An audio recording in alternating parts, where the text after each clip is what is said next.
Long way, get this shit a long way, hit it long way, long way, hit it long way, long way, long way, long way, long way, long way, long way, long way, long way, long way, long way, long way, long way, shit long way, long way, long way, long way, long way, long way, long way, shit a long way, gotta get the shit a long way, get the shit a gotta get this shit a long way. Gotta know what she don't really understand, man. Gotta know what she don't really understand, man. Gotta get a meal, but she don't understand. She be tripping every day, she be tripping every way. But I gotta get this shit a long way. Tryna get money every single way. Tryna get money every single day. Get money every single way, every day. Every day we gotta get paid, yeah. Every day we gotta get paid, yeah. I'm feeling like we be the new slaves. No, we gotta finish rich. No, we gotta finish rich. Got a new bitch, she don't understand rich. She don't understand, she's gotta get rich. She don't understand, sometimes we gotta hit lit. No, we ain't hit lit. Tryna get the long way, yeah. Tryna get this shit the long way, yeah. Coach is tryna wrap up a entree. Yeah, told you the other day that did my phone strong. We gon' shoot the long way, we gon' get the long way, yeah. Yeah, get the shit the long way. My bitch be trippin' back and forth like a phone way. My name is Tari, I ain't playing games, so I'm done Tari. Yesterday she told me that she about to leave. Said fuck it, bitch, we gon' get some money. Said fuck it, bitch, I'm about to get some money. So what I do today, I went to get some money, yeah. We gon' get this shit the long way, we gon' get shit the long way, yeah. Back and forth like the pong way, yeah. And I'ma get this shit the long way, get this shit the long way. Just the only way today, because they go with shit's crazy. We gotta wear a mask, we the new slaves, and we be wearing this shit like every day. We be okay, we gon' be okay, they gon' be okay, they gon' be okay, for yeah. So we gon' get this shit the long way, we gon' get this shit the long way, we gon' get this shit the long way, we gon' get this shit the long way, yeah, we get shit the long way, yeah, cause we gon' be okay, we gon' be okay, yeah, we gon' get the long way, yeah. 2023, the year of SMD. How could I see? Because I know there's not many like me. That's how I know. Welcome, everybody. Welcome. Let me clear some things up. Welcome to the channel. If you're new, welcome, SMD family. What's up, Aaron? What's up, Miss A.B. Arlene, Luminoth, Aaron all the way from the UK, Robert. I'm so glad like people from the UK are here. Aaron can take this knowledge because it doesn't matter. We all know that it's just as long as the economy is capitalist, that's all you care about. Aaron, take this knowledge over to the UK and do the exact same thing we're doing here because it doesn't matter. Welcome, everybody.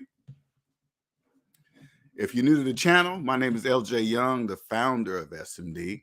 Okay. And I am simply here to share my gift. And my gift is that I know there's a psychological part in capitalism. Okay. All right. It doesn't matter what you think about it or how you feel about it or what I'm saying, or you think it's a theory or whatever. Hey, that's totally up to you if you don't believe the calculator. And if you don't believe the calculator, guess what? You have a psychological problem. And I don't really deal with that. You need to go see a professional for that. If you don't believe hey, I don't believe 1 + 1 = 2. That's a psychological problem. You need to go see a professional. I don't know what kind of professional, but somebody. Okay. With this knowledge, guess what? I know no currency exists for you physical or digitally. It doesn't even matter. It's all psychological for you, debt slaves. You know why? Because it is you. Again, it doesn't matter how you feel about it. It doesn't matter what you think, or you think it's a hypothesis or whatever. Hey, whatever you guys want to believe, that's totally up to you. If you don't want to believe the calculator, I don't really care. Okay, that's your problem. You're going to remain on what's called the negative side of the economy, because what I know as of today, there's four parts: positive, negative, physical, and psychological. That's what I believe. Okay, it's not a, that's just what I believe. All right. And right now, debt slaves, you guys are on the negative side of it. The whole thing is physical. So let's break it down to three parts, really. Because I know and you know it's physical because you could see it. So positive, negative, psychological. There's three additional parts. I don't know. I'm just making that up. I don't see how to. But anyway, I'm trying to word it. It's very hard to word things that are only psychological. All right. But anyway, you guys are on the negative side of the economy. And I'll give you an example so you can understand. So those of you, like, when you understand the positive side, you already know that you cannot buy a house with a mortgage. But if you're one of the people that believe you're a homeowner with a mortgage, I want you to open up your calculator, put in your mortgage payment minus your mortgage balance, and hit equal. That's a large negative number that you see on your calculator. All right. That's negative. That means what you're saying is not mathematically true. That means you're a loan owner. You're a psychological homeowner. See, that's what the calculator says. Now, at this point, right, when you're looking at the calculator, you could choose. It's a choice. It's always a choice. That's the wonderful thing about capitalism. It has always been a choice, always. Now, if you choose to go on, continue to believe in you're a homeowner, when you clearly see a negative number on your calculator, you're gonna live on the negative side of the economy until you're dead. It's not a big deal because that's part of it too. Like when you're a debt slave, you guys believe the wealthy are evil, taxes are bad, the wealthy's taken from you, and you guys look at it at a particular perspective because you're not looking at it correctly. So say like this: you look at a men like Elon Musk, Warren Buffett, Jeff Bezos, right? Worth a lot of money. Okay. Now, there's two ways you're not looking at it. You're looking at, when you hear that number, you think it's them personally, but they're really talking about their company. You guys don't really know the difference. You guys just associate that person with that amount of money, but it's not the same. Okay. You don't know what any of them personally make. You guys don't know because it's private information. You guys don't know that. You just know what the company stuff. Now, how you should look at it, instead of saying, hey, these guys are special or these guys know something, they're human beings just like you. They just know the psychological part in capitalism. You guys don't. That's it. It's not nothing special. But anyway, you look and see how much one person created and how much income that this one person created from his invention. That means there's plenty of room. If one person can accumulate that much income, you can do it too. That means there's plenty of room for everybody. If they can make multi-millions of dollars, that means there's plenty of room for you too. You just have to create. You can't go to get rich quick scheme. If you ever listen,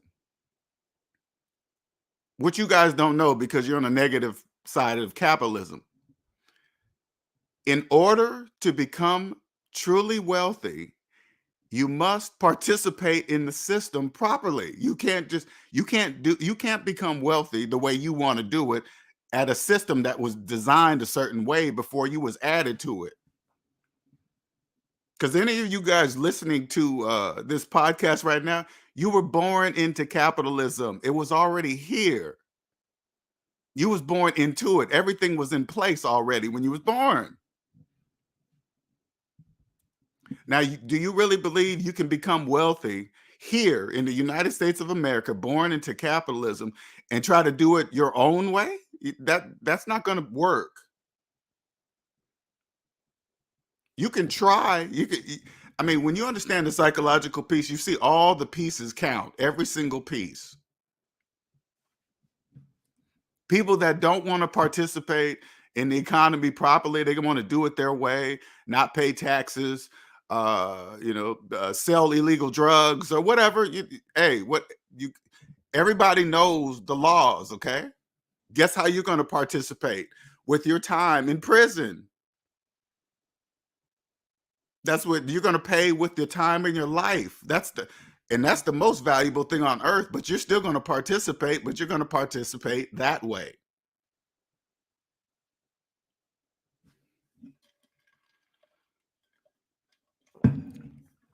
With understanding this piece, I clearly understand where I live and where I was born.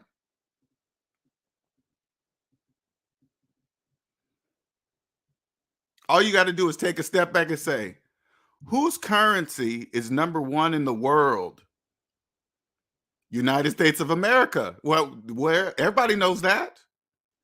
That tells me where I live. Now I know where I live because everybody in the world, I'm sure, didn't easily agree to that. And I don't know anything about that. I'm just saying this out loud.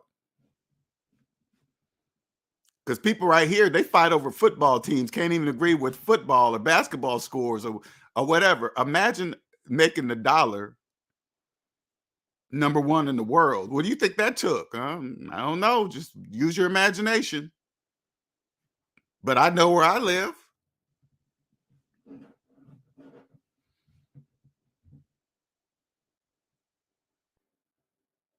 (2023), the year of SMD. What are you going to do? Are you going to be...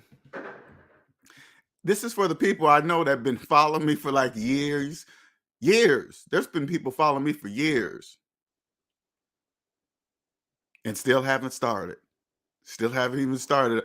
I'm just telling you guys right now, when you do finally start and you finally see the psychological piece in capitalism, man, because you know you can't truly be wealthy until you own yourself first. You have to own yourself.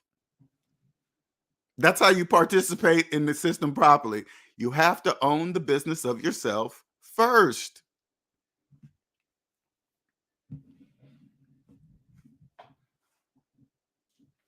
It doesn't matter what you see around you. The majority of what you guys are seeing, you're seeing debt slaves. That's what you're seeing. You're seeing people living in the negative, thinking they own something with no money of their own.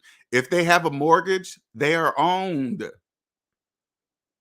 It doesn't matter what they believe, the equity they believe they have in their house, or taking out payments and HELOCs and second mortgages. Who cares what they do in the negative side of the economy? That's what they're supposed to do. Now, when you're coming out of the debt matrix, it's going to be very difficult because the majority are debt slaves. It's them. They don't know what they're doing, but they're doing what they're supposed to be doing. So that since the majority of them is them, they're going to look at you weird. Why are you doing that? You're not supposed to. Everybody knows you can buy a house with a mortgage. You can get a 0% interest rate on a car, and the bank don't. Hey, they just running that program. They have no idea what they're talking about. Nothing.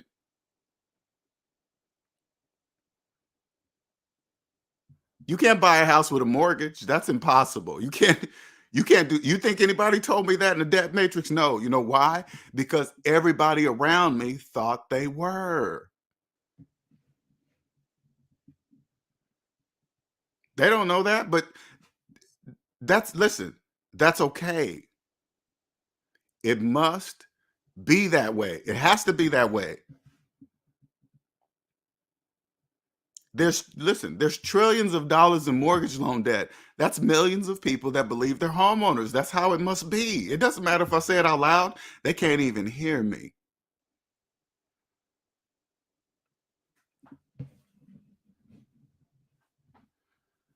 There must be people on both sides. There must be people that understand that there's a psychological piece, and it's more than just the economy, but we're going to stick with the economy.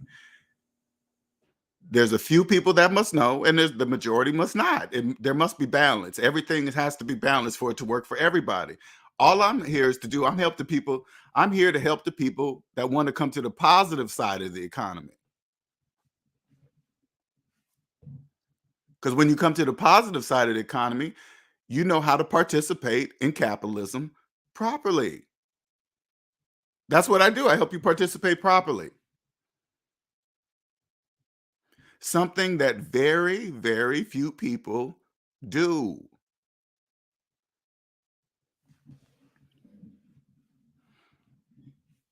It's a whole entire different language. You guys don't even know that exists. You guys have no idea because you've never if you're listening to this and you've been in debt all your life, you have no idea what I'm talking about at all because you've never owned yourself.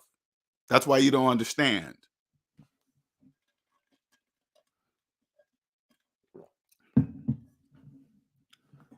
You know what's so crazy? You know who the perfect debt slaves are? The ones that have no idea how much debt they're in. You know, the ones that are psychologically gone, the ones that don't care. Those are the ones that are really, really deep psychologically gone. You can go up to them and say, "Hey, do you know how much debt you're in?" Nope, and don't care. Oh man, that's it. Those ones right there, they're lost forever. You might as well not even talk to them at all. Don't mention anything about money. Just let them live their lives the way they think. That they don't understand that that is a perspective, a mathematically incorrect perspective at that.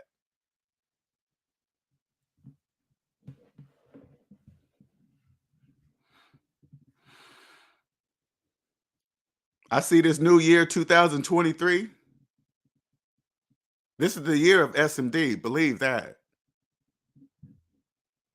You guys hear me on the mic talking about, oh, he think he's going to be around the world. No, I know I'm going to be around the world. You think I'm not.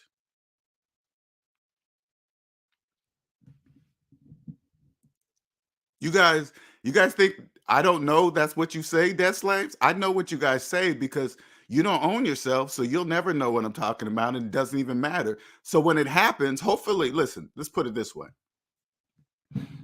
When I'm known first all over the United States, when SMD is known all over the United States first, and it happens, I want you to hear me say it now. So when it happens, you're gonna clearly know that I said it before it happened. Hopefully, it inspire you.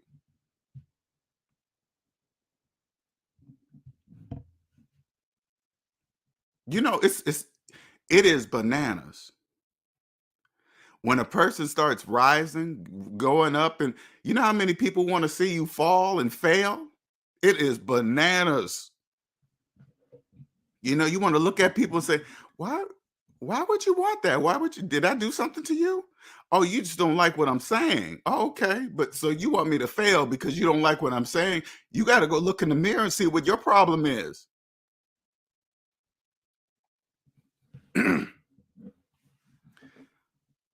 All you guys got to do is listen to my voice. If you listen to my voice, you will feel my energy as you listen to me. You think I'm faking? Does it sound like I don't know? Does it sound like I'm making up what I'm talking about? Does it sound like somebody's going to catch me lying or scamming or something? Are you listening to my voice? Does it sound like that? I guarantee you there's not an ounce of that in my voice, guaranteed, because I know what I'm saying is 100% fact and I can prove it.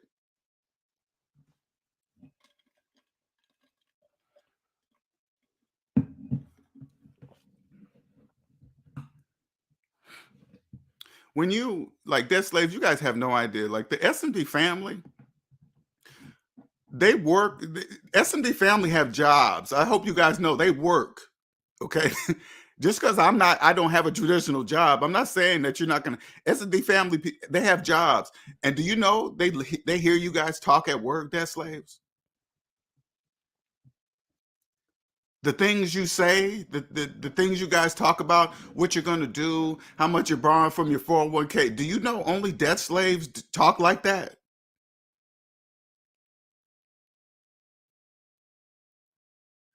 Hey, you can borrow this much up to your retirement to buy a house. Does that make sense to you?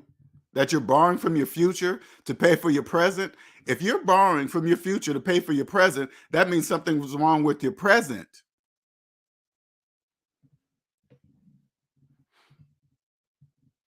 It is just crazy how it works. It's like you guys don't have no money to put in retirement.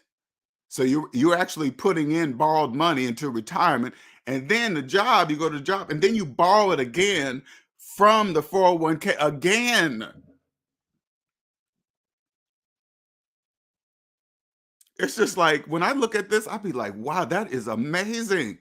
Do you know what kind of brain, listen, you know what kind of brain power that must have taken to make that up? That is just absolutely hands down respect. That just like, okay, wait a minute. They borrowed to put it in there, it's not theirs. And then they borrowed to take it out again, and it's not theirs. And then they take that money and put it down on a house and borrow it again.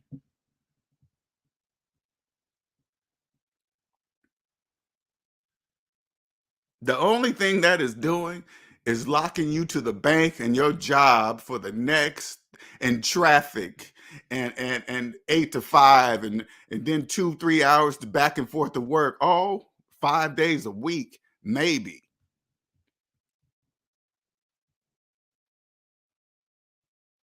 Mm,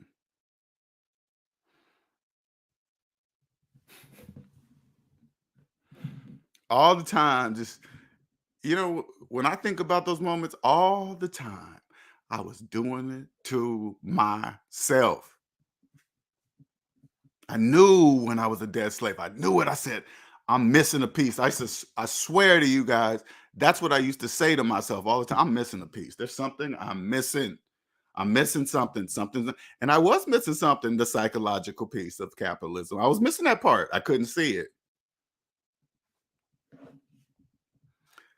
Even though it was in my face the whole time, even though, listen, people, listen, even though the public school system taught me this in elementary school. Yes, they did. They taught me. Oh, the public school system sucks. No, it doesn't. No, no, they taught me in elementary school. They taught me about positive and negative numbers. They sure did. And not only did they teach me about positive and negative numbers in elementary school, they even applied it to money. We had fake money at school on how to count it, using the positive and negative chart. Back then in my days was above the chalkboard. She would say, hey, okay, you take $1, say you have $1 and a dime, how much money you have? And now I said, oh, I got $1.10. Okay, look up at the money chart. Yep, go up 10. Okay, all right, cool. If I take away 20 cents, how much do you have? And now I look up at the thing. Okay, 20 cents. I look up at the thing. Oh, I got negative. Now I got 90 cents.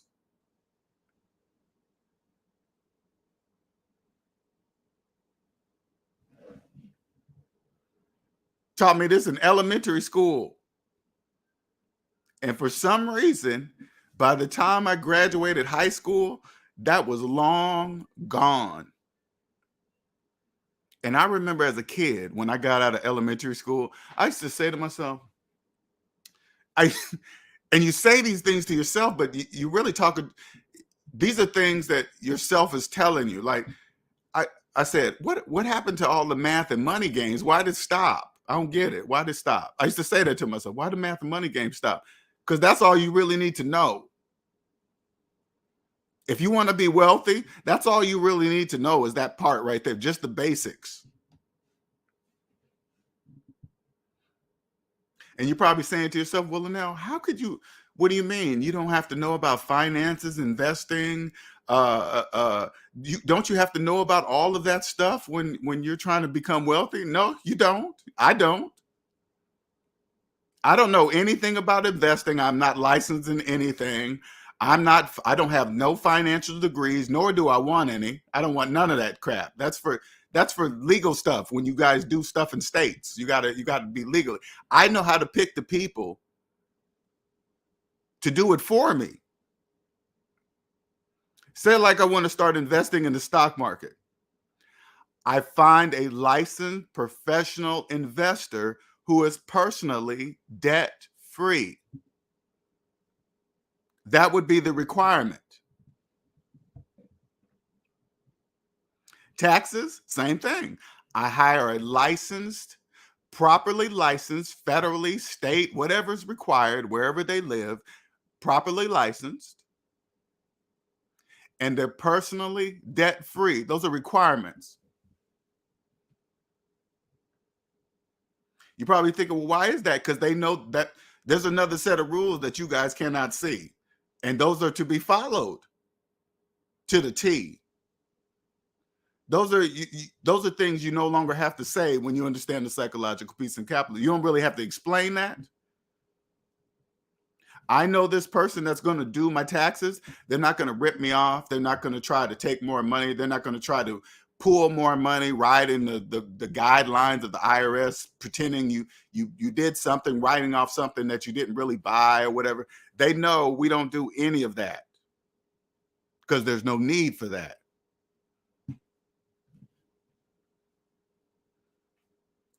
Same goes for accounting.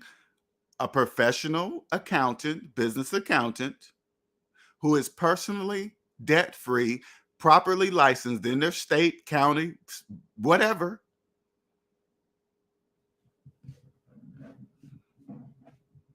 So whenever the IRS, if they decided to look at me, if the state decided to look at me, if the city decided, they will immediately know that I'm doing everything properly.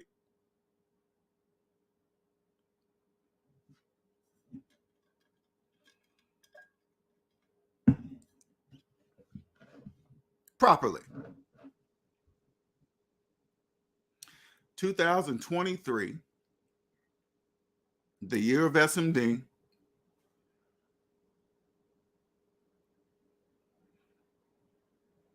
I can feel the time is now. I can feel it. That's the piece, the psychological piece of capitalism. Now, before I used to think, okay, I'm ready. Everybody was like, hey, write a book. You know, I said, oh, now I can see negative. It was a transitional stage until knowing what it was. First, it was, I can see negative numbers. That's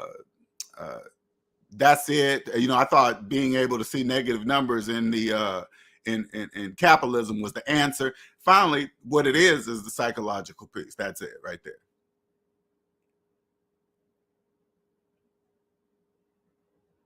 It's absolutely it is a gift. It is a put it this way, I am glad that I discovered this piece at the age I am today.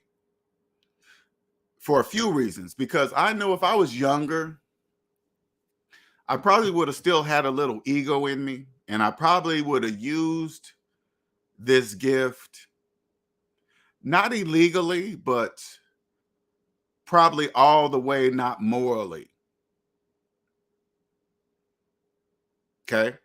I'm glad I discovered this where I am in my life today. Because I know for a fact it is a gift and I will never abuse it. And abuse comes in many ways. But I know better than to abuse it. Sell it.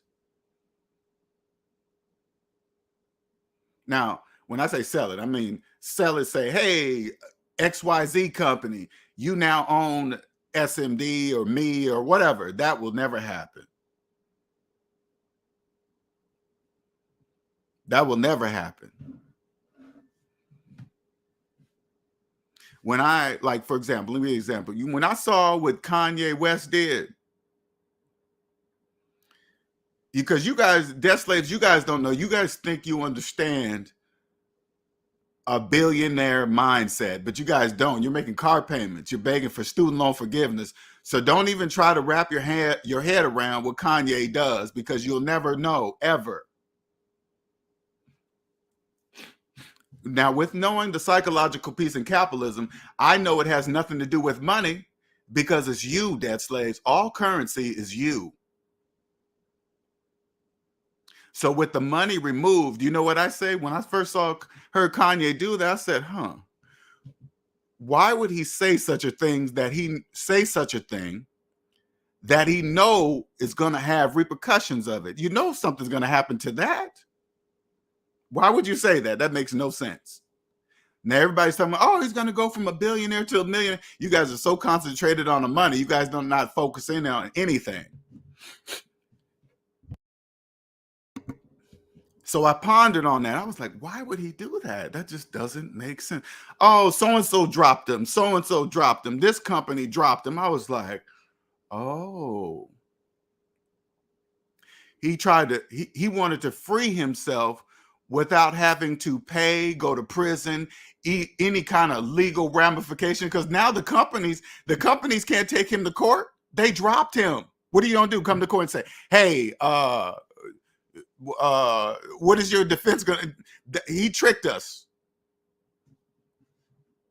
The companies had no, even if the companies knew what he was doing, say like the companies knew, oh, we see what you're trying to do. You're trying to make us drop you so you can be free to do whatever you want, because we're going to own you for, you guys have no idea how long he was in contracts with them. All you guys do is see the money, but you guys don't understand. As long as he is in contract with them, they own him.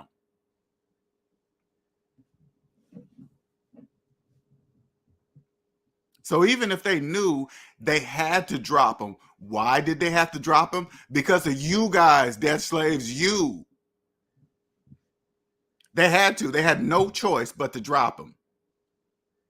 Because if they didn't, if they stick with a man that made such comments, their company stock would drop so fast. So they had to do it. So while they might be mad or upset, you guys are on the other end saying, oh yeah, Kanye, yeah, you lost all your money. You guys have no idea what just happened because you're making car payments. That's why you don't know. That's why you guys don't know, because you guys are making car payments. You're begging for student loan forgiveness. Kanye has already proven himself. He can make shoes, the ugliest shoes that I've ever seen in my life, and you guys will buy them and pay a high price for them, and you guys don't even know you have no money to buy anything. So every pair of shoes that you buy, you're financing them with interest and taxes. And taxes. You know how much money he's going to make? You guys are going to buy his shoes. Now he don't need the big companies anymore. That fact has been proven.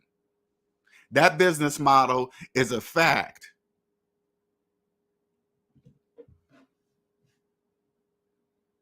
That's why Kanye was dancing. I'm glad nobody got hurt. And he's dancing. You're like, you guys are thinking, why is he dancing? He's not a billionaire no more. He's free.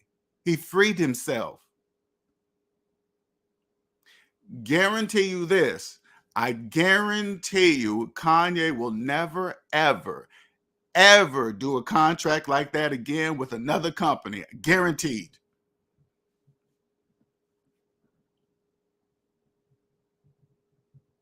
You guys have no idea how much money he's about to make by himself. You guys are going to buy anything he sells. He's about to turn his shoes into like Jordans. Half the kids that buy Jordans, they have no idea about Michael Jordan anymore. They just like, oh, those are Jordans. That's just what they are. Number 6, what are Jordan 7s? They're saying Jordan like what? The brand. That's it. Not him.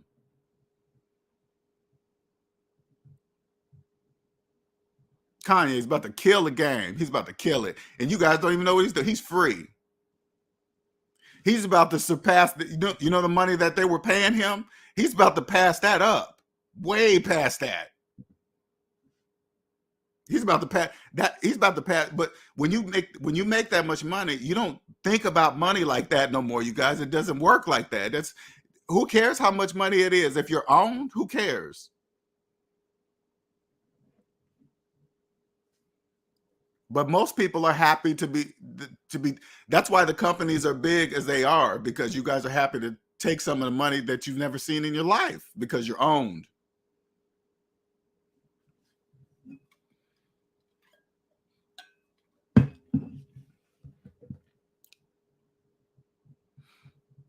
Once, if this ever reaches Kanye, listen, you guys don't even really get it. If this message right here ever reaches Kanye's ears, he will be reaching out to me.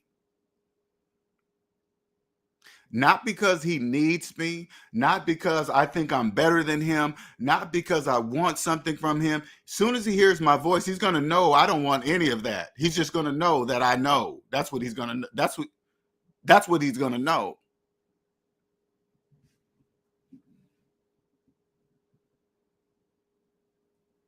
Once I reach a person like that hears me and like, oh shit, this dude knows, that's it. That's it.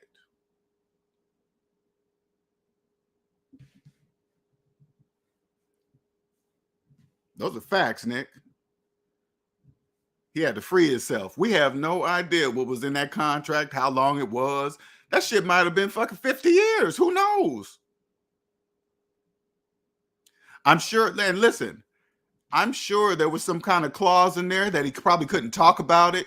You think big companies like that are dumb? Adidas and they've been around for a long time. And okay, and mark my words, listen, you see what Kanye did? I guarantee you the big companies that had to drop them, they are rewriting their contracts again right now. They're rewriting them right now. Hey, we need to make sure that they cannot do this again because they know right now. I bet you that everybody's contracts are being revised so they make sure they don't have no copycats.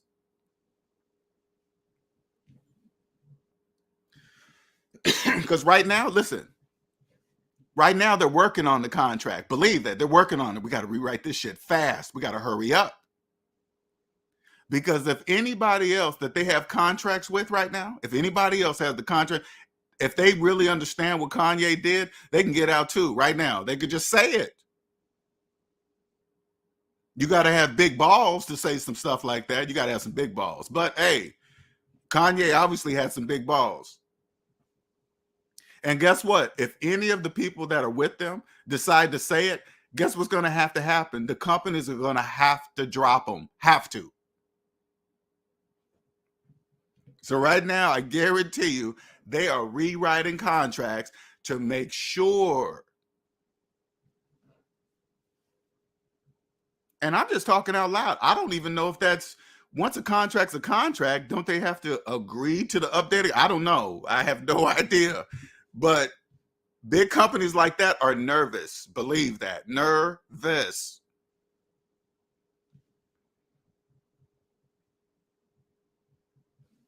Nervous.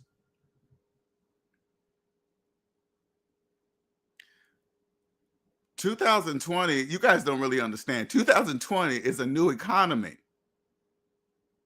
So the companies that have been around dominating the market for years before 2020, the only people that don't know those days are over is you guys, debt slaves. You guys don't know big companies like that stuff, that's over. Their ironclad contracts are over. Those are done. You don't think Kanye saw that? Kanye said, this is my out right here.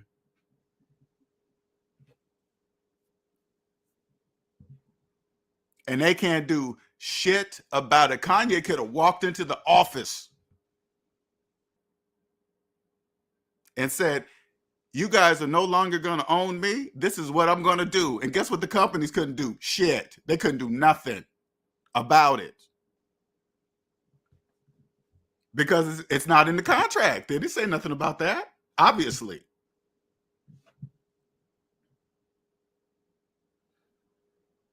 Because the average person that is in contract with them making all that money, the average person would never do that because they know they would lose the money. So say like this. Say like, which is a fact, all right? The big companies have contract with many people. The majority of those people, you guys don't really get it, but the majority of those people are in debt. No matter how much money the big companies are paying them, the majority of them are in debt.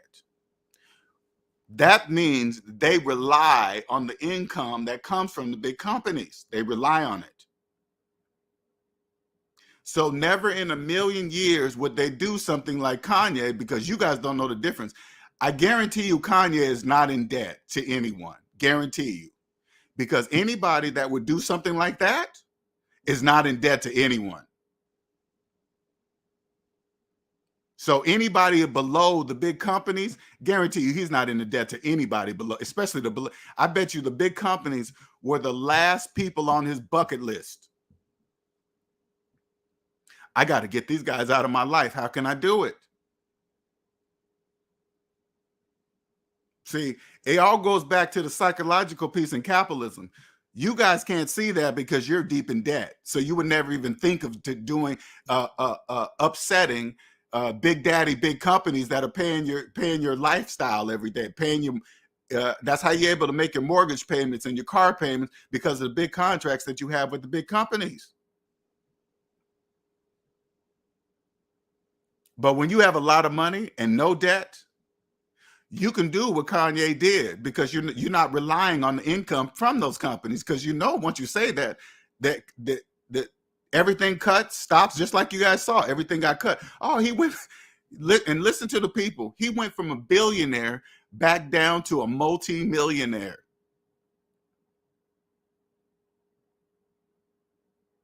You guys don't even hear yourselves. He went back down to a multi-millionaire a multi-millionaire with no debt. Nothing. I guarantee you, without even knowing Kanye, I guarantee you he's not in debt to anyone. I promise you that, personally.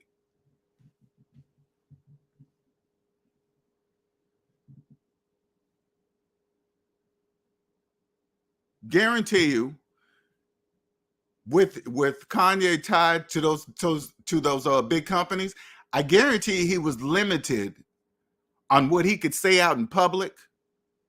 Like, for example, let me give you an example. I heard like basketball players, they can't ride motorcycles if they're under the contract of the NBA. You're not allowed to, and I don't know, because I don't really follow sports, so you guys can confirm that. I don't know, but I heard they're not allowed to ride motorcycles. Now, this should be a light that goes on in professional players' heads. They can tell me what I can and cannot do. Yes, they own you. Yes, they just said you can't ride a motorcycle. Are they your daddy? Pretty much. But if you join a pro athlete, if you're one of the not lucky ones, the ones that, because I really want to make sure that people understand what it takes to be a pro athlete. Okay, you got to have determination, focus. Ignore everybody else. That's no easy feat. But when you get there, you got to realize I'm still an employee. I'm just a high paid employee. If you never forget that, you get drafted, you get all that money, do not go in debt for anything. Never forget. And when you're doing it, never forget the whole time you're there, you are an employee. And here's another thing for you pro athletes. So you guys, I don't know if you guys will even listen to me. I hope you do. If you're really good at what you do, okay, you're really good at what you do, okay, you make sure you have no debt. Personally, you're not making payments on nothing. And then when it's time to renegotiate your contract, you come up to them. You go up to the negotiating table, especially you get a debt-free lawyer, so you guys will be on the same page. If you're a professional athlete and your lawyer's not personally debt-free, negotiating your contract, you fire them. You find a person in that field of law, whatever contract, whatever the shit's called, right? They must be personally debt-free. You go to the table.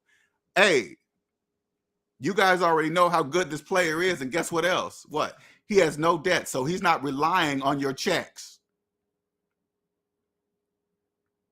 You make sure when you're at the negotiation table with the NBA, the baseball league, the NFL, you make sure they know that you are not relying on their paychecks. That must be clear. You will get even more money than they give you today, because this is no different. The majority of sports players, when it's time to renegotiate the contract, they're in deep debt. You don't think the NFL, sports, the NBA, baseball league, you don't think they know that? Yes, they do. They know you're in debt.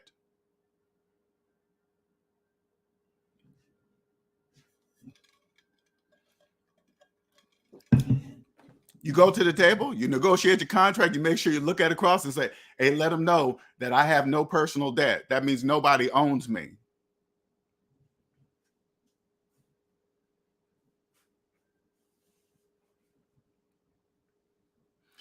That's what Nick, that's what I heard. That's what I heard. I heard they couldn't do certain things because, they might hurt themselves or whatever. I get it. But the point is this. They can be told to do that. No matter, these guys make millions of dollars. But you can't ride a motorcycle, okay? I thought I heard Shaq saying that one time. I think I saw it years ago. He had bought a motorcycle, but he said he couldn't ride it because it was against the league policy or something like that or whatever, right? I thought I overheard that, but like I said, don't quote me on it because I don't follow sports. But if especially like rookie players, oh man, let me tell you something. And I always picture this. If I came across a rookie player that's just about to get drafted in some sports league somewhere, right? But they come to the table with SMD knowledge at 18, come to the table with a lawyer who is personally debt free, because you guys really understand this is passion, okay? There is a lawyer that is personally debt free and passionate about professional athlete contracts. Man or woman, it doesn't matter, but personally debt free, and they're passionate about it. Imagine an 18-year-old coming to the table to a league, fresh out of college, whatever, coming with a debt-free lawyer already ready to go. Do you guys know how these leagues would be shocked? They'd be like, who have you been talking to? Because they make trillions of dollars, you guys, trillions with a T, trillions. So $1 million, what they pay the players, that's nothing to them. That's just a lot to you. That's just a lot to you. When you hear one player that makes $500 million, $500 million, the only thing I look at is who's paying him. What team is he on? Oh, okay, damn, they make a lot of money. I don't look at him and say, wow, he makes a lot of money. I say, damn, his employer makes a lot of money because he's paying $500 million. And he's not really, what you guys don't understand, they are not really paying the players. You know who's paying the players? You are debt slaves. You're paying them.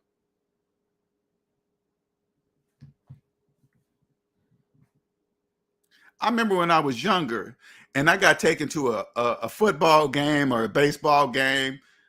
And I remember I went to go get something to eat.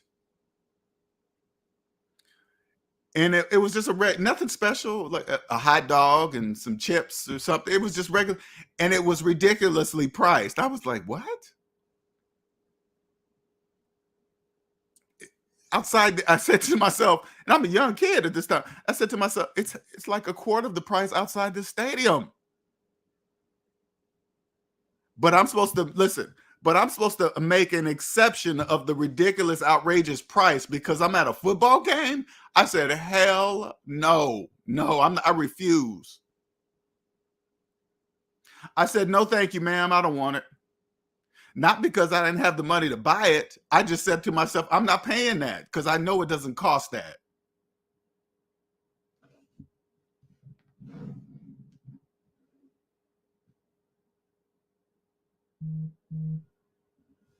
Crazy.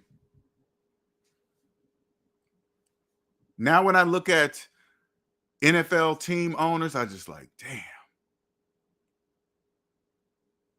that is forever money. That is forever money. Like when football season pops up, I have to get off of social media for the first week or so. Because people start arguing with each other. It's like, what? I think to myself, how did the NFL, how'd they do that? People fighting over teams they don't even own.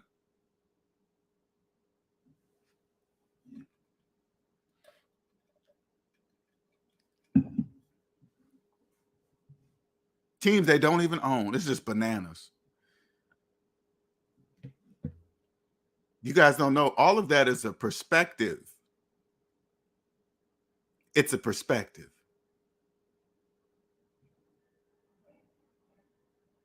When I was growing up, hey man, Linnell, did you watch the game? I'm like, nah, man, I don't really watch sports. When I was growing up, but I was never, I was never a follower, so it didn't bother me. But when I was growing up, and I told people that I didn't follow sports, they would look at me like I'm bananas or so. You don't follow sports? Like I have to. I'm not paying $100 for a shirt with somebody else's name on it. I'm not doing that. I don't care what you do. I don't care if you have your favorite sports person's name on your back. You paid for that. That's not free. I want to be on the other end. I want to be the business making the shirts, working with the NFL to get whatever you guys want for your team. I don't care what you guys want.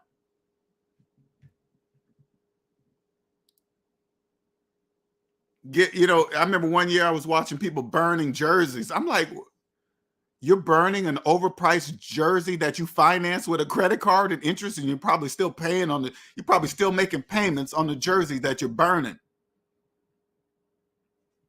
You think the NFL cares? No, you paid for that.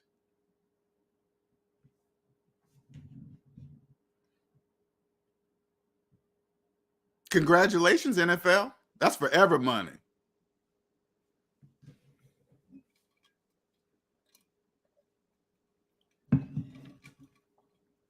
I understand that it's business. I totally understand it's all business.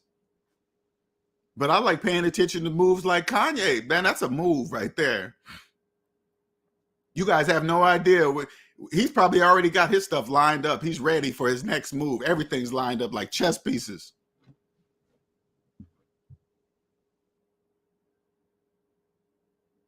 He is still free. He is now free. He's free with money. Kanye ain't broke. If he went from $1 billion back down to multi-millions, he's far from broke. Oh my God, he went from $1 billion to $1 million. I hope that's not you saying shit like that out in public. I hope you guys are not saying that.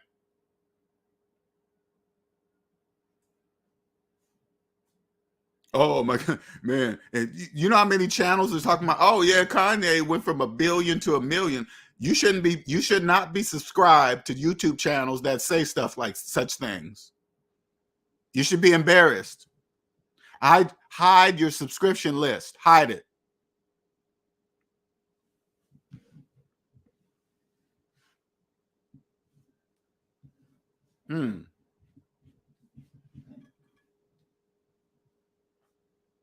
Do you get it?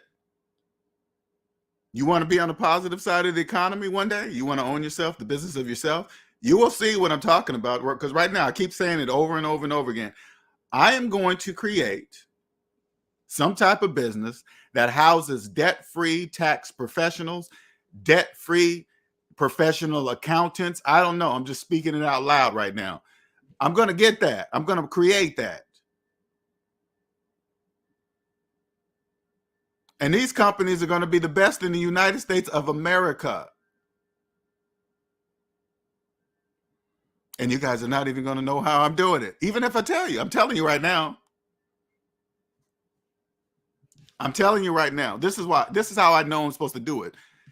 The clients that are reaching zero, that are ready to let go of the job portion of their journey, but they need to go over to business. They need some places to go. I don't do that. I need to be able to point them to professionals that do know that. So it'll help them along their journey to create whatever they're supposed to go to. Because do you guys know? You guys don't know, okay? You have no idea how many professional accountants there are that are in personal debt doing your accounting, your business accounting too.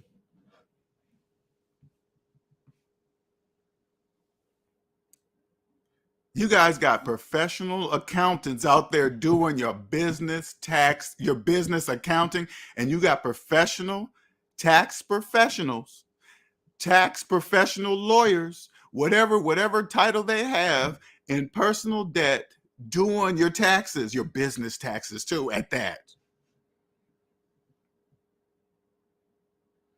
And you're probably saying to yourself, well, what does that mean?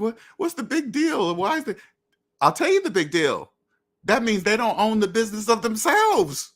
That's what that means. People that went to college, listen, people that went to college where math was a requirement.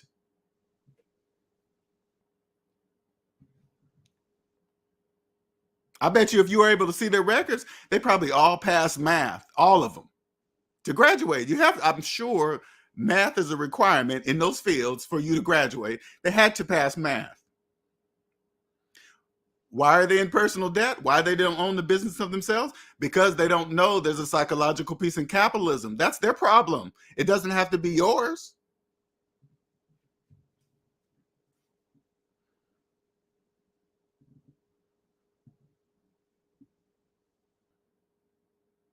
You don't have to be one of the people that believe you can invest in retirement while having student loan debt. That doesn't have to be you. You can be on the positive side of it, to be on the side where they're putting the money at.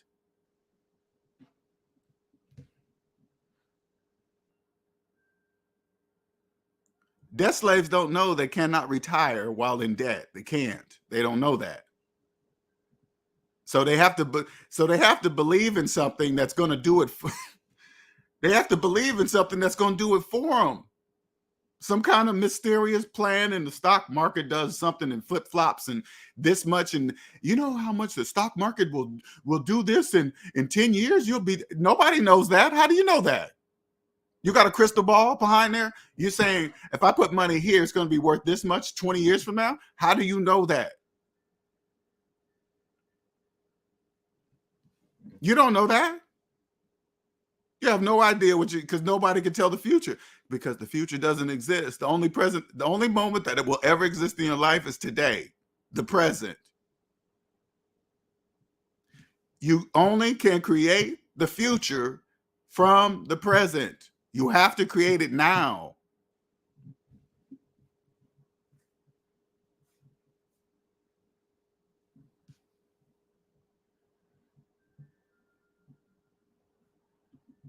Yes, you are.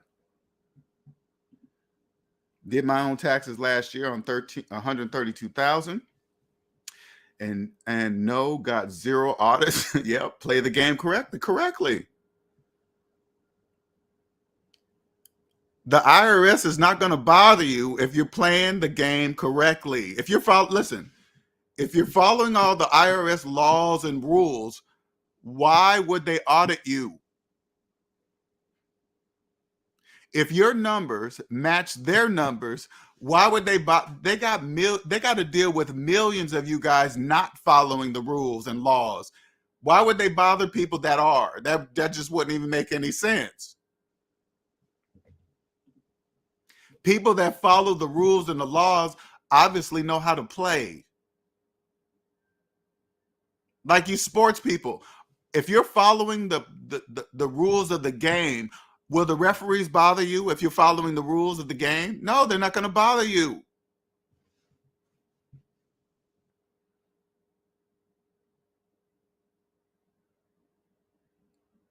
The ref is not going to step on the field, call face masking on you if you didn't do it. Look at IRS agents like the referees in a game, but the game is taxes.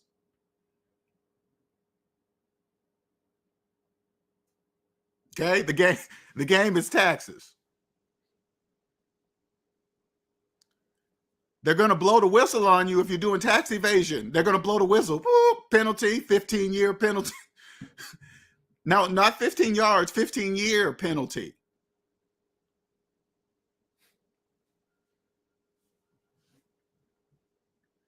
Exactly. When you listen, especially you business owners that believe you're upset of how much taxes you pay for your business. You know why you think that? Because you're doing it wrong. That's why you think that. Oh, I can't get my business off because of the taxes. No, it's not. It's not the taxes. It's not. Because when you understand how it works, you're not really paying taxes, you're passing them.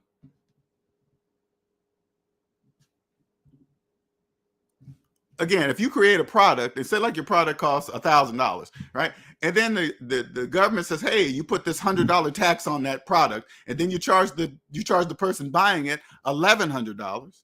You get your 1,000, and then you pass the 100 to us. But with the problem, most debt slaves, you guys get to think you think you get to keep both. They don't even dictate how much you want to charge for your product that you create. They don't even say, hey, charge whatever you want to charge, whatever, but just put this on top of it. So you got the freedom to create a product that you can sell to the public, and you get to charge whatever you want to charge for it. Whatever you think it's worth, you get to do it. They're not even restrict. No, they're not even stepping in and say, hey, no, we don't feel that your creation is worth 1,000. We think it's more worth 5. They don't even say that. They just say, hey, whatever. Just put this tax on it and you give it to us. But most of you guys think you get to keep both. Your money and their money. Then that fucks up the whole system.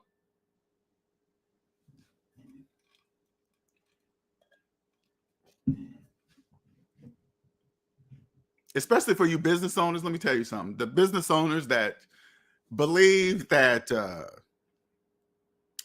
you're getting away with, just call it what it is, tax evasion. You've been getting away with it for years. Let me tell you something what you don't understand.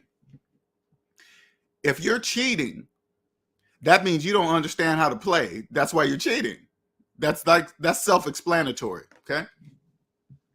And if you're cheating, that means you also don't know that there's a psychological piece in capitalism. Obviously, because you're cheating. Because if you knew, you wouldn't cheat. Because you would know you don't have to cheat. Because taxes are debt slaves. It's them. Everything is them.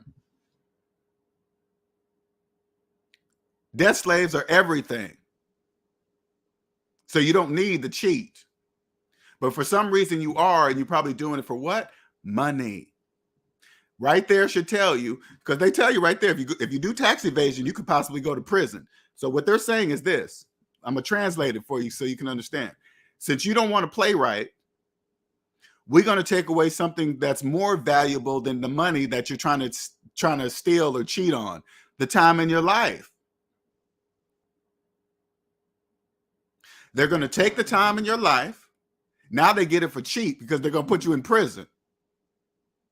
Now in prison, where you work for pennies, where you might get $1 a month. All because of who? Yourself. So now instead of participating the proper way, you're going to participate this way using the time in your life.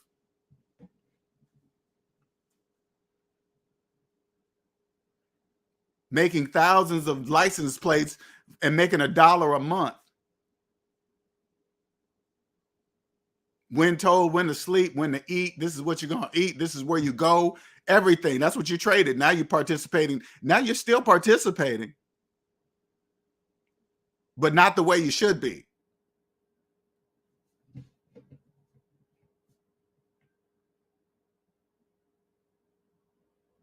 Everything's a choice. Everything.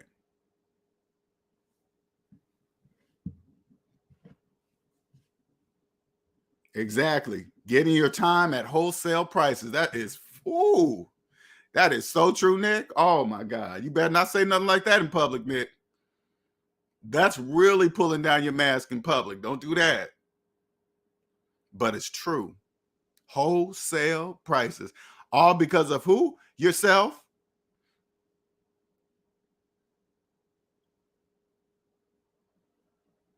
All because The majority of you get lost in what debt slaves are doing.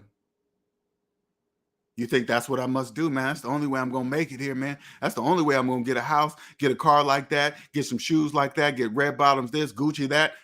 You don't know that those people are financing all that. None of that. They own nothing.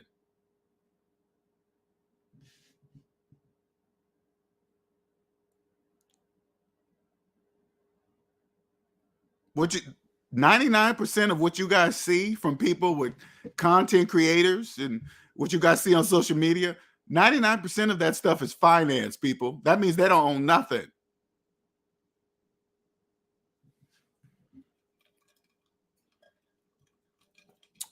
Here, let me give you another aspect of what you see when you understand the psychological piece. I know where I live, United States of America. I know it's capitalism here. Understood. These are the rules. Period. If I don't like it, I leave. I have to leave.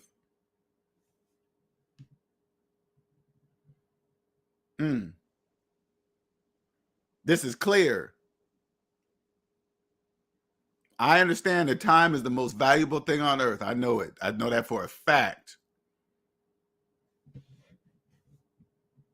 I'm just happy to have a seat in the stadium of the United States of America. I'm just happy. I keep repeating this. I'm glad I have a seat.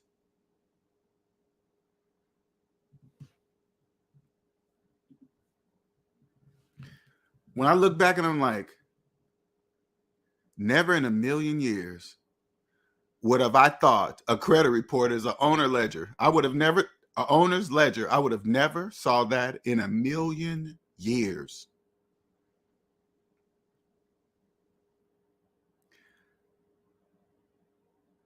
It's just a document that shows how many owners you have. So when you go to a bank and get out a loan, right?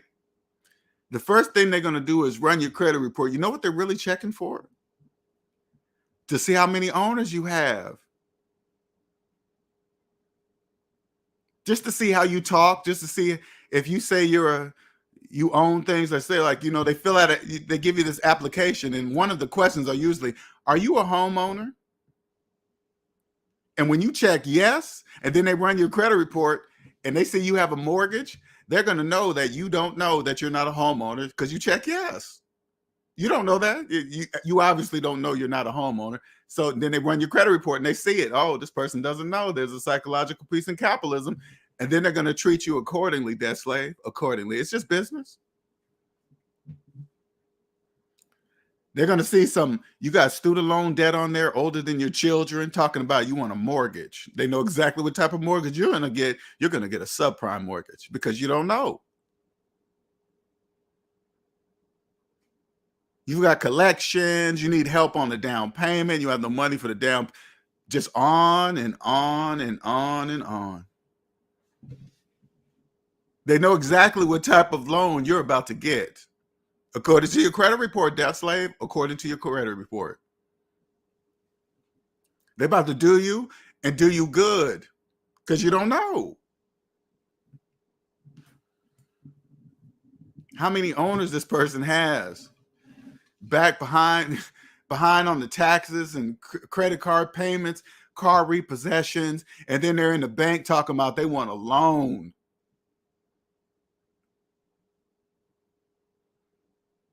If you haven't paid off an old light bill in 7 years, you think you're going to pay off a house in 30? You're the only one that doesn't know that.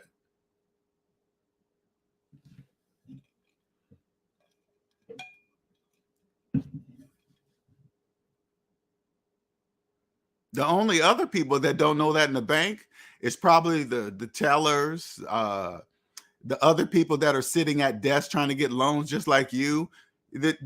I want you to understand the level of what I'm talking about. The people that work at the bank, those are debt slaves too. They all got card payments and credit card payments just like you. They're just like you. You go into a bank and you're trying to apply a loan, then all of a sudden the person says behind the desk says, hey, you know what? you would have better odds at this loan if you at this getting a better rate at this loan if you open a credit card. That would help you improve my credit. So it would help me get this loan if I go into more debt before actually getting the loan. It makes no sense, none, zero. But if you believe it, that's on you. So in order to improve my credit score, I must go deeper in debt. Yeah. Okay. Where do I sign up? Oh, we offer great credit cards here. So they offer you a credit card at their bank.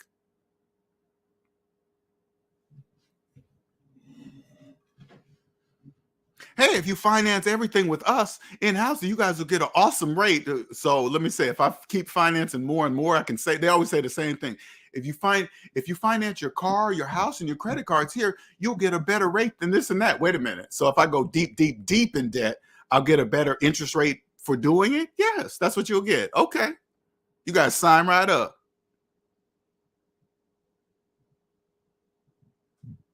They check to see if you have any more room for any more owners. And when you don't, the big banks, they kick you down to the subprime banks, car loan places. Those are like the piranha at the bottom of the financial system. When the big banks kick you out and you float all the way to the bottom because you barely got any, what you don't even have any meat left on your financial bones. There's still a few scraps that's hanging there. That's when the subprime lenders get the remaining scraps of your bones before you file bankruptcy.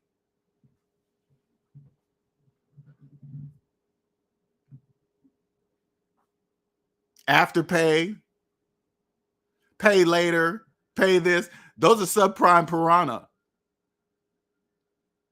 Because if you're using them to go shopping at Walmart or Target, you are at the last of your financial. You have barely any financial meat left on your bones.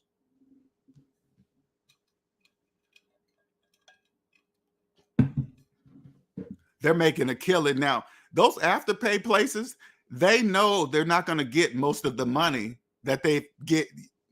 Well, no, they will get it back because of interest and stuff, but they know some of you guys are not going to pay because if you're actually using them, you're already in financial trouble. You just don't know you are.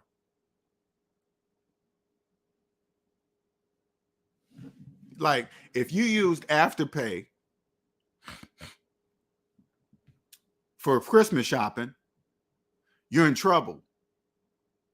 Like, but what you guys really understand too, if you get in the bigger picture, guess what? I want you guys to pay close attention to this, okay? So you can understand. Have you noticed the big companies are using afterpay places too? Amazon, all the big companies. You know why they're doing it? Because they have to. Dead slaves, you guys have no money.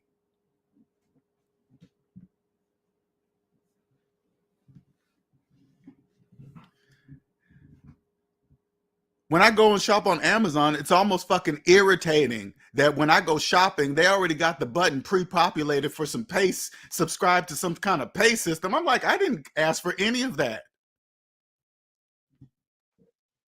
Now I got to focus on making sure the right radio box is checked. Damn, you mean I can make payments? I can make payments. I was picking up something that costs like $30, $40. You mean I can make payments on a $40 item? Yes, you can if you just choose to subscribe right now. Hell no. But the big companies have to do that. That's a sign of a problem. Do you guys understand that? Something big has to happen because that's a sign of a problem. If everybody's using afterpay places, subscribe and save 20%, right? No different than the credit card companies. They're just, listen, afterpay places have taken after department store credit cards model. Hey, if you use a credit card, you can save 10% on this shirt. You're not saving 10% on nothing. What are you talking about? If you use that credit card. But you know how many people fall for it? Because they have no money.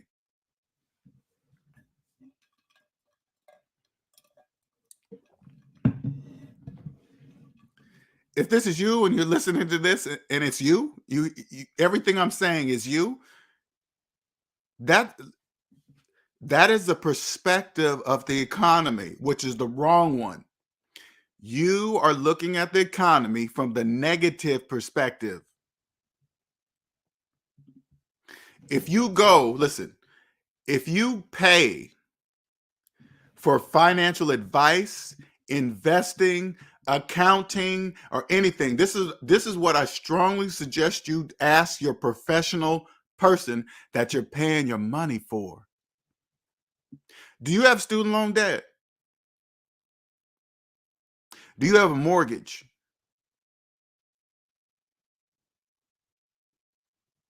Mainly the student loan debt. Let's stick with the student loan debt because you guys won't even, it'll blow your mind on more. Hey, everybody has a mortgage, whatever. Right? Let's stay with student loan debt. You ask them, do you have student loan debt? If they say yes, they're about to sell you information from the negative side of the economy. They're about to sell you information from the negative perspective of the economy. That's what you're about to purchase. You're about to purchase some information that's mathematically impossible to do. You can't do any of that while having student loan debt. Nothing. But at the same time, I want you guys to understand now, I'm gonna give you guys from the positive side of the perspective so you guys can see why that's okay. That's called business. There are thousands of accountants, tax professionals, tax lawyers who are in personal debt selling information from the negative side of the perspective. That's called business because business wouldn't happen if you guys knew. That would be bad for me, including me, if the majority of those professionals knew that they were selling information from the negative side of the perspective. They would stop.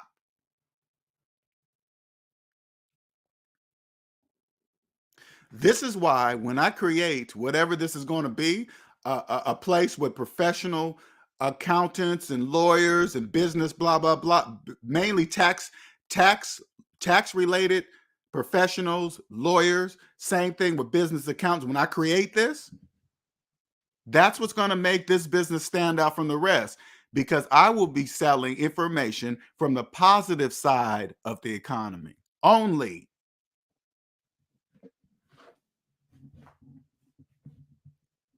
And if you're a young college student or about to go to school for finance related something, and you want to be the best in the game, come see me.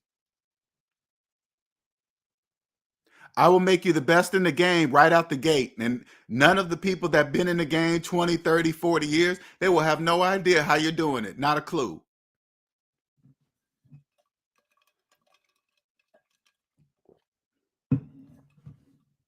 Let me give you an example, because people like to, you guys, when you don't know the psychological part in capitalism, you're trying to picture something in your mind, but there's nothing to picture because it's psychological. So the only thing you can reference is probably movies or just what you think or believe, but it's psychological. So there's nothing to see because it doesn't look like anything.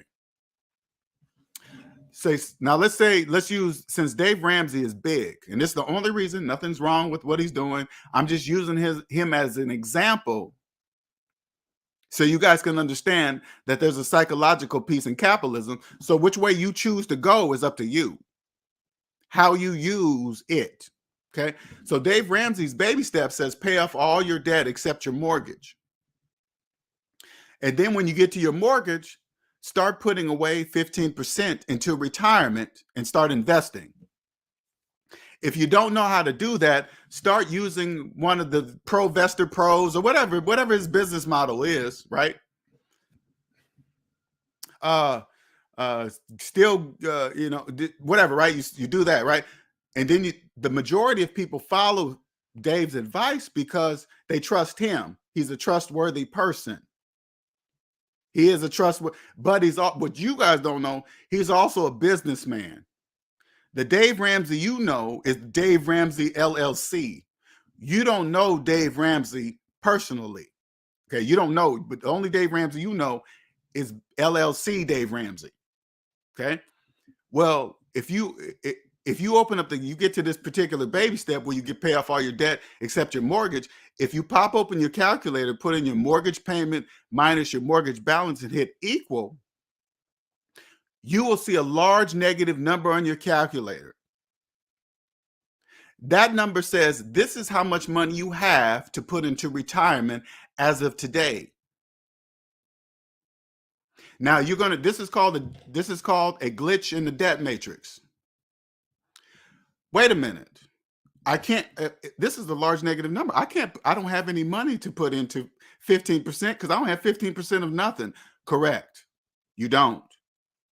Now, you have a choice. You either believe what the calculator is showing you or telling you, or you can decide to say, hey, you know what?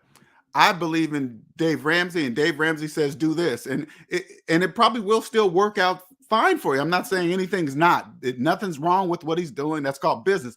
But what he's saying is mathematically not true. You can't do that.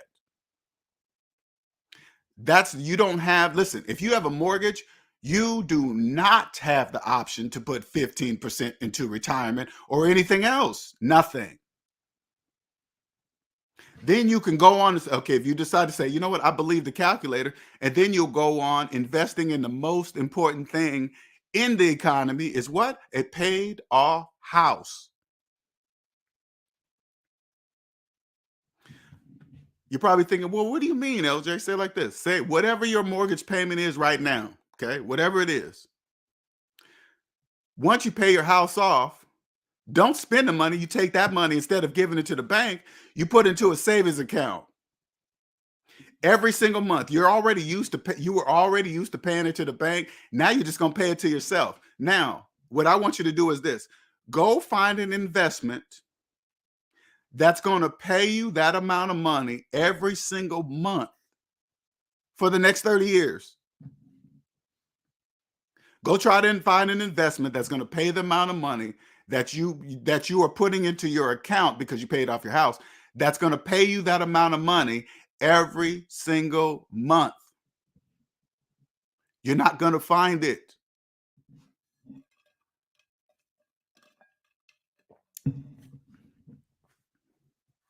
No, now I don't want you to run out and go, hey, no, man, this stock is paying that much. No, I'm talking about the one you can afford.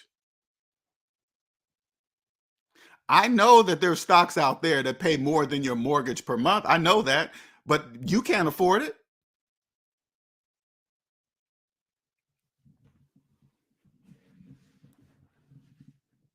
While millions of people believe they're homeowners with mortgages, you won't be one of them. Those are called debt slaves. Debt slaves, they don't understand mortgages by people, not houses. They don't know. Car loans by people, not cars. What's up, Andre? Heat.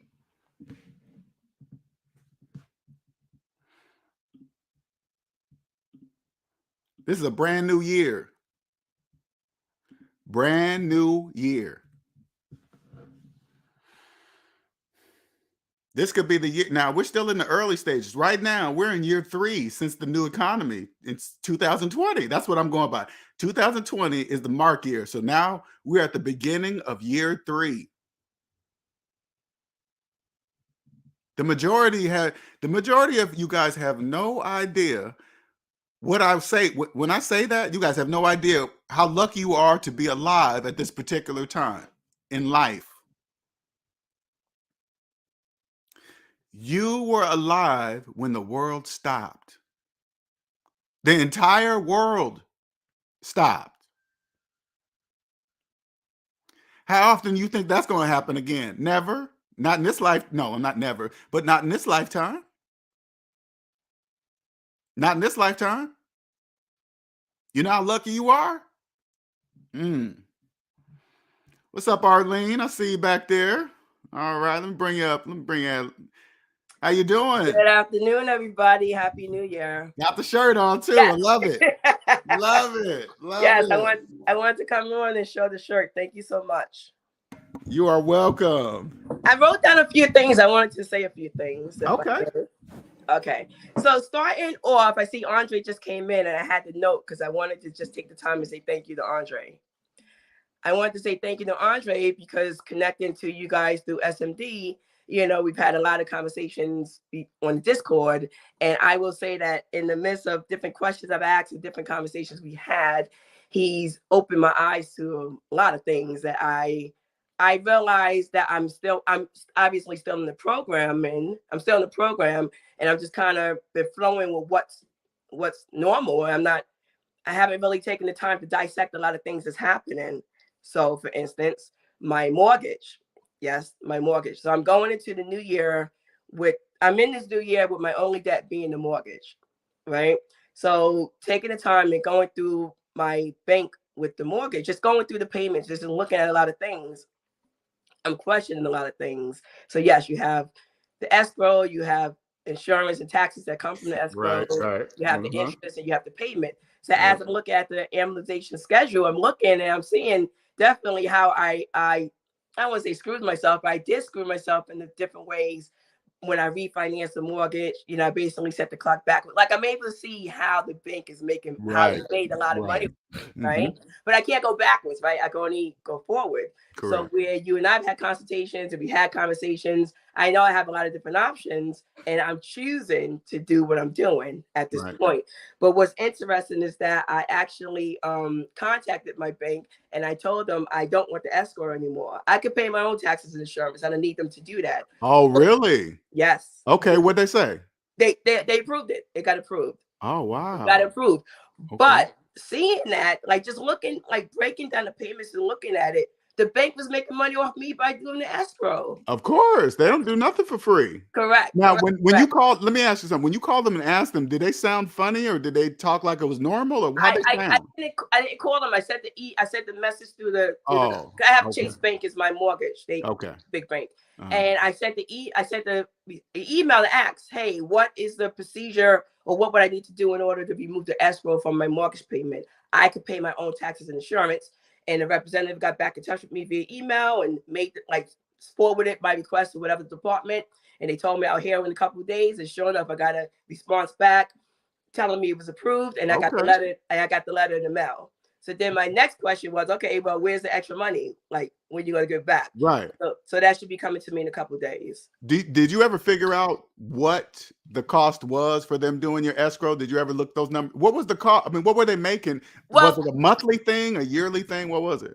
I won't say I guess maybe I need to look into it more. But when I look at mine, it's right there on my couch because my mortgage, I refinanced the mortgage second time in 2020.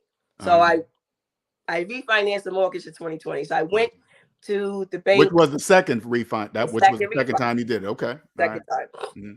And so, excuse me, I have a cold, so I sound stuffy. But so I went to my Chase account and I printed out everything. I just printed out everything connected to the account. And I just really been looking at dissecting. And as I'm looking at the different payments, just breaking it down, just making it make sense. Where I was in zombie land, just paying it, just So my mindset is if I'm making extra payments or I'm paying more on the principal, I want to see how is it really affecting the world. Yes. So that was the reason behind me really looking at it. And as I was just paying more attention, I realized a few things. So the question you asked about the cost of it, I'm really not sure, but I did see a lot of interest dividends on their end. Like they was making. You know what? I never looked at that. I'm glad you found that because I didn't even know that was an option to do, honestly. It became an option. Okay, so I wrote a few things. It became an option because I allowed myself to go down the rabbit hole and looking at other YouTube channels. And so, yes, you have a lot of debt slaves on YouTube. It's crazy, right? It's crazy and amazing. However, in some of the conversations, and I like to look at the comments, whatever. In some of the conversations, there was a few people talking about getting rid of escrow, and that's kind of popped in my Okay. head, and I said, "Wow, I wonder if that's an option for me," and it is. So that's what's going to happen. So no more escrow, and I can afford to pay my own taxes and But insurance. you use the word approve. Like when you said they said, oh, they approved it. It's like, oh, okay. Is there some kind of approval process? Yes.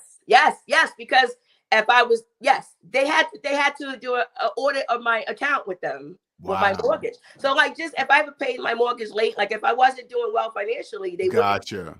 And I'm sure they ran my credit. I'm sure they ran my credit. Because at the end of the day, this house belongs to the bank.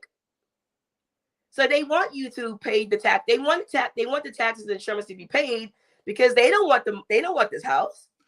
Correct. And they would lose it if they and they would lose it if the person didn't pay the tax. Yeah, okay. Correct. I mean, not lose it. The bank wouldn't lose the house. Well, they own the house, so they wouldn't lose it.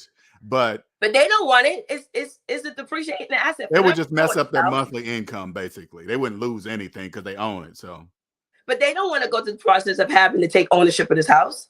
Plus, you got to remember, they own the house. You got to remember, they don't have to pay taxes on the house because the person in the house pays the taxes. So, correct. If they're out of the house, that means the bank would have to, I mean, just talking out loud, I don't really know how that works, but I'm assuming that they would have to be responsible for the taxes on the house until they get a person in it.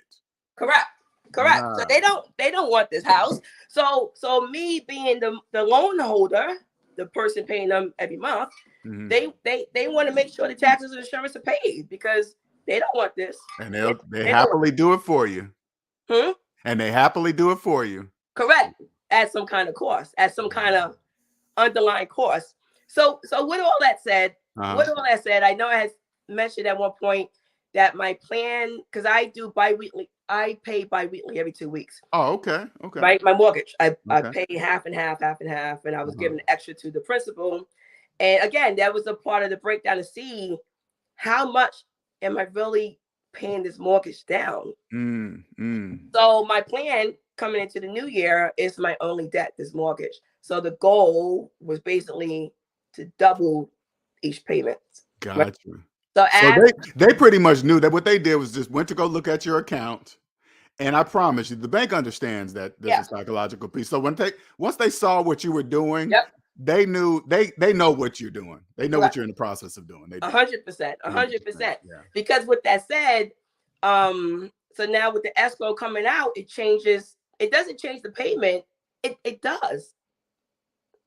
It's going to be interesting the next set of statements to see what happens. I would wait till the next set. When the next statement comes, I would break it out and break it apart and see what is what and what went where, just to see how much money it really is.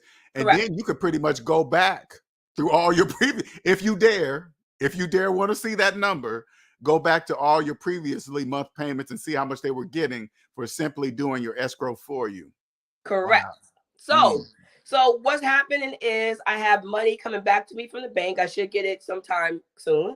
And then, so because I was paying ahead, the next payment isn't due. Like I'm ahead with my mortgage. But they know that, right? So I'm ahead with the mortgage. So you mean every time you get your payment, it's always a due date that's farther ahead? Is that what you're saying? No, because I was giving so much extra to the mortgage. Yes. I don't really owe any money until March. Okay, I'm saying, what makes you say that? What makes you say what? You don't owe any money till March.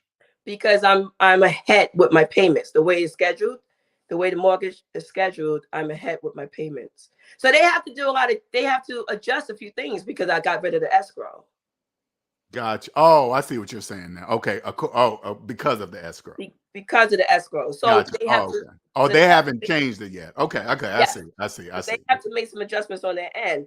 But on my end, I had it set up to continue paying every 2 weeks. The reason why I said I want to make sure they're not applying your extra payments to interest. You know that they're not. No, I know it's going to the principal. Okay. I just want to make sure that was clear. Okay. All right. So what happened was because of all these changes, last week they didn't take the money out of my bank account. So I reached out to them and said, "Hey, why didn't you deduct the money out of my bank account?" What they say? They wrote me back and they said, "Oh no, because your next payment isn't due until." I see what they try to do. God, that is smooth. But But then they said we could do a one-time payment, like as though they're doing me a favor. They are good. Oh my God, they are good. Wow. Wow. So what'd you say? What'd you say, Arlene? I told them to take it and put it towards the principal. That is so good. Wow. Oh, hey, sorry. We you know what you could no, none of that. They're probably like, damn, she didn't fall for it. Correct. But I'm excited about that. So with that, so I say all that to say that it's Andre, the conversations I've had with him in the Discord, that's made me just pay more attention to what I'm doing. Like, again, I'm paying every 2 weeks. It's not hurting my pockets. I'm paying extra. But like really dissecting, where's my money going? Right. They're doing things that they don't want to let you go. Correct. They know you're close. Yes. And if they could catch you, like, say like they had sent that notice to say, you don't have to pay this, and you were having a hard time that month financially, you would have accepted that. You would have taken, oh, cool. Now I don't have a month. Now I have some money now because I don't have to make a payment. And they would have just got you. But they didn't expect for you to call and say, I mean, yes, they did, because they know how you're paying. So they pretty much know you was going to call and say, hey, what's up? But that was probably a massive email to everybody. And you just happened to be the one to say, hey, no, you go ahead and pull that money out. Exactly. Yeah. So that's one level of me really looking at my finances. Mm-hmm. And then the other level where you keep talking about business and SMD and a company, you got my mind going. And I'm thinking of all the knowledge I have and all the experience I have and an idea of a business, and what I've been doing is looking at all my past taxes, my tax returns. Okay. I've really been looking at them and just kind of dissecting those as well. What are you looking for when you do that? What are you looking for? Just trying to understand how my tax guy did my taxes. Like really. Okay. Got it. I like it. So just having a better understanding, because how can I want to teach and show somebody else if I don't understand owning myself? Yeah. So now, do you know if your tax guy is debt free? I don't know, and I'm going to ask him this year when I go. You better show better. How now? Tell me this: how you going to do it? I'm going to just ask him. You're going to ask him straight up, are you personally debt free? Yeah. Now he's probably going to be confused to what you're talking about. What does that mean? He's going to ask you that. So what are you going to come back with? Student loans, mortgage payment? What are you going to say? He's an older gentleman. I'm sure. Yeah, I don't want to assume anything, but right. I will ask. I'll just ask. But what I know is that I am around a lot of debt slaves. The idea of me paying off this house is foreign to everybody. Right. Last week my partner retired, so he's gone. Okay. And a coworker reached out to me yesterday, whatever. He sent the letter saying goodbye, so everybody know he was my partner. Right. And so this one particular coworker, I asked her, because she has 20 plus years. Right. And I asked her, are you when are you going to retire? Because there's, to me, I keep saying that there's life after this career. Correct. Okay. And so I'm looking at these next 3 years of getting out of here. That's my plan, right. But that's not a lot of people's plans, which is fine. Right. So I asked her, what are your plans? Like, when are you going to retire? And so she said that she couldn't afford to leave the job. Oh, she said that to you? Yeah, we were texting back and forth. Wow. Okay. So I said to her, you don't think that you could live off your retirement, your pension? And she said no.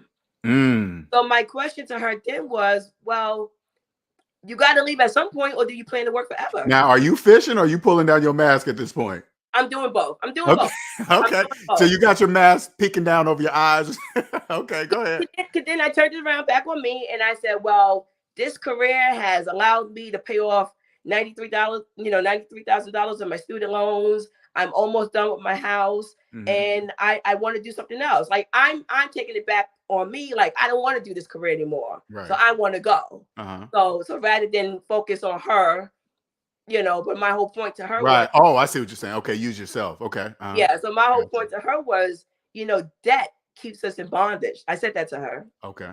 Like so many people have so much debt, and they're stuck having to stay on this job forever. You know what? I realize just listening to you right now, I think that's the perfect thing to do. When you explaining it to debt slaves, always use yourself, because when you looking at them, they get upset. Like, you're talking about me, you think you're better than me. But if you use yourself, they can't really have a feeling about it. I mean, some of them still will come back with, oh, everybody's not like you. Everybody can't do. Okay, you can't do nothing about that at that point. But Correct. I like the way you did that. Just use yourself as the example. I like that. Well, part of it as well was the fact that I fell into this career. It wasn't planned. Okay, so that's number one. Okay. But knowing that in 20 years I could retire, and my mindset was, if I don't have my crap together in 20 years, shame on me. Right. Shame on me. So where life has happened, where I'm still single, I have no children, I don't want any children. Good. I'm glad you proudly say that, no matter what other people say. I'm glad. I don't want any children at this point. Uh-huh. But the fact that life has been what it's been for me, again, in 20 years, if I don't have my finances and my things together, shame on me. Yes. Yeah. So accountability. The very last thing is the deferred comp, the 457, like the 401 or 457. Uh-huh. Again, due to SMD, I stopped contributing towards it in 2022. And I actually borrowed some money, but I paid it back. I paid it back the other day. And just looking at it, again, breaking that down. Right. That down and looking at the different stocks, the different.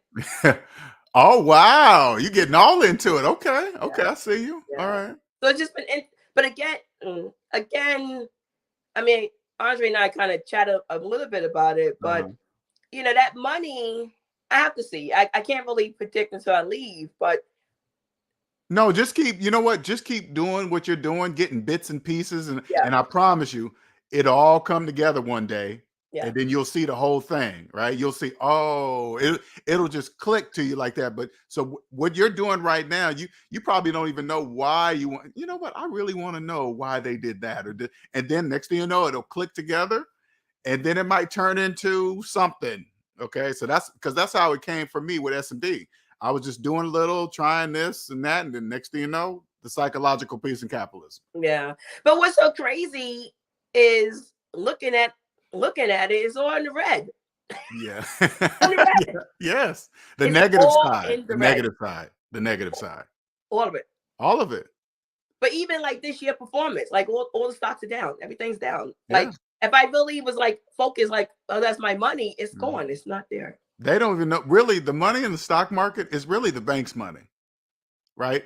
They're really winning. The debt slaves invested for them and pay interest on it. Yes. And then if they go into the stock market and win, the bank still gets paid. They get more money. If they go into the stock market and lose, the bank still gets paid because they still owe the money to the bank. So it's just wow. It makes me respect the banks, honestly. Yeah, for sure. So wait, let me look at my notes. So taxes, 457, YouTube, business, house paid off, budget, and escrow. Yes, I think I talked about all the little. I made a note. I wanted to come up and talk. Wow. No, that's it. I did never. You know what? And that's going to help a lot of people that are paying off the house that didn't know that you can get rid of escrow. Only if you're good with your account. Correct. That's what I mean. I mean, if you ain't, put it this way, when they go through the journey, and usually it's the last debt is usually the house. Yeah. If you go debt free and the last thing is the house and you go to the bank, they're going to know what your mission is. They're going to know by one look at your credit report what you're doing. They're going to know right away. So the likelihood of you not being approved is low. So check this out. So my tax bill, like when it comes to the mail, I never really paid it no mind because if it's being taken care of by the mortgage. Gotcha. Right? By the bank. So the bill came and I looked at it. Right? And then on the back of it, it tells me when the taxes are paid and how it's paid. Like first half, second half, like how they break it down. Wow. So looking at my mortgage, the way I broke it apart and seeing how the escrow was happening, I'm like, I could pay it myself. I don't need them to pay it for me. That is, and think about it, how many millions of people the bank handles their escrow for them. And then with my town, you could pay it online. So I logged in and made the account, and I clearly see I could afford to pay my own taxes. Wow. Now, when you get that statement, Arlene, I really want to know the money difference from you doing it versus them doing it. Oh, I can't wait to know that information. Yeah, Oh. I'll be sure to come back. So it's gonna take, I guess, what's this, January? I guess by the March statement, it should all be straightened out, or maybe February. I don't know. We'll see. Or, I don't know if you log into your account, I don't know if they're going to have that information in your account. Maybe they do or don't. I'm not sure. I'll give it 2 months to get straightened out, because again, it's the adjustments. Like they have to make all these adjustments because I'm still doing biweekly payments, and now I have even more going toward the principal. I guarantee you I bet you the percentage, and Andre, if you're listening, the percentage of people that call into the bank to ask if they can have escrow removed, that's got to be like extremely low. It's got to be like maybe 0.05% of the people with mortgages. First, you got to even know in your brain to do that. First, you got to know to even ask that question. So it's got to be really low. It's got to be. Well, I'm excited. I'm excited having this knowledge and a better understanding, right? And waking up from the programming, waking up programming. And it's only because of SMD, the conversations we have, and the push to do something different. Yes. So thank you. I am so excited for you when you pay that house off. It's gonna, man, everything's gonna, you're gonna have I mean, you're already there mentally. Yes. You're already there mentally, right? Your physical side is just catching up, and it's coming slow because the money, you can't speed up the money. I mean, unless you create something, you can, but as far as you are right now, you can't say, hey, job, can you give me some checks right now? You can't just do that, right? So, but then I also, in my vision of this business, I'm looking at making this room into an office, like just so many thoughts. I have lots of thoughts. So right, and that's how it happens, and I'm happy for you that it's happening that way. It's going to transition into something, because it's where you just start wanting to look at things that you never even thought about before. You're like, let me go check. How do they do that? And then it just, man, and they tell you right on the back of the paper how to do it, when to that is crazy. Wow. Right there. And I never paid any mind. I like I said, I never even opened the tax bills. I would just put it aside and give it to my tax guy. I can't wait to see when you ask your tax guy. I'm curious to see. Whoops, sorry, if you want to read that. I'm curious to see if your tax guy is personally debt free. I'm curious of that. I agree, Omanike, and you're correct. You're right. Certain programs, they don't let you. So what happened for me when I got the mortgage? 2013 is when I got the mortgage, my first mortgage. It was a 30-year mortgage, and I did the first time home buyer program. So yeah, it was a FHA with 3.5% down, and that is the program I did. And I was in this mortgage and into Dave Ramsey and focus to pay off the student loan. And I did that, the student loans. But then in 2000, I wrote it down, I think 2017. So 4 years later, I refinanced for the first time. And the purpose of refinancing for that first time was to get out of the PMI, because I was paying PMI because I did not have 20% down when I got the house. Right. So the first refinance was 2017. And I did a 15-year mortgage because of Dave Ramsey, because of what he says, and also to get out of PMI. So I did that first refinance. So that was the first purpose. But then I got comfortable. I started to do biweekly payments and got comfortable and was living and traveling and credit cards, got myself into debt, back into credit card debt. And then 2020, I refinanced again. But what I did in that second refinance, I took money out of the house to pay off those credit cards. Gotcha. Okay. So which was a very smart move. Very smart move. Well, I put myself in debt to get out of debt. But it's all me and my lack of discipline financially, my lack of discipline. So for what it's worth, the pandemic 2020 was a blessing in disguise for me, because where I have this map behind me, I was traveling and doing all kind of races and spending money. Like I was just having fun.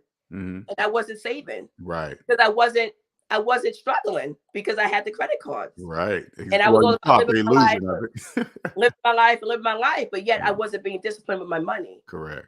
And so, as crazy as everything was, it was what it was. But like I said, finding SMD in 2021 was the best channel I fell into, and you know, just you, SMD, Yeah, the alien, helped yeah. wake up, you know. I'm excited for you, and you know, you got this 3-year plan. Yeah, Pay off that house in 3 years, yeah. and then that's it. You're free. Sooner. It will be sooner. But thank you. I won't take up. You are welcome. Thank you for coming up. It's going on 2 hours anyway. I'm about to wrap it up anyway.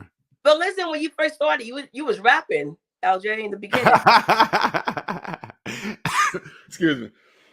I know sometimes things just start rhyming naturally. I don't even be trying to do it either. It just happens. But again, thank you so much, and much love and respect to the SMD family. And thank you again, Andre, and everybody, just everybody, for all the push and support. And I just can't thank you guys enough, and to be continued. I'm looking forward to this SMD continuing growth and rise, and more people coming on. Stay with it, people. You are welcome. You are very welcome. I'm excited for you. And let me know about that escrow. I want to know. I will. I sure curious myself. All right, I'm going back to you. Thank you. Thanks. All right, everybody, I'm going to wrap it up here. Thank you for joining today.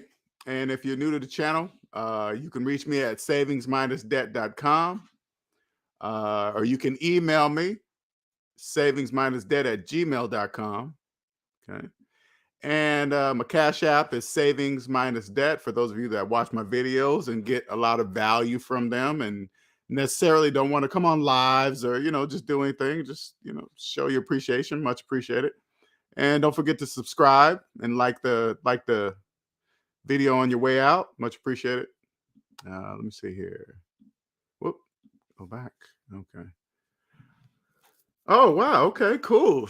I found this channel thanks to Fresh, and thanks for the stream. You're making so much sense. I appreciate that. Much appreciated. Flow, what is it? Flow Dad Dealt. Okay. All right, cool. Thank you, sir. Thank you for much appreciated. Yeah, I see. I was over there looking up there. I saw the video, the views going up on that video, even though, and I told Fresh, I said, Fresh, my video is going to be the lowest viewed video on your channel. And I know that. That's just part of it, right? So it's cool. And it is, but it's reached those 6,000 people. Those are I think it's up to 6,000 views now. You know, and I'm not saying all 6,000, but there's a lot of people that they're amazed, and now they're following. Okay, so it's cool. I'm doing my job. I'm doing what I'm doing.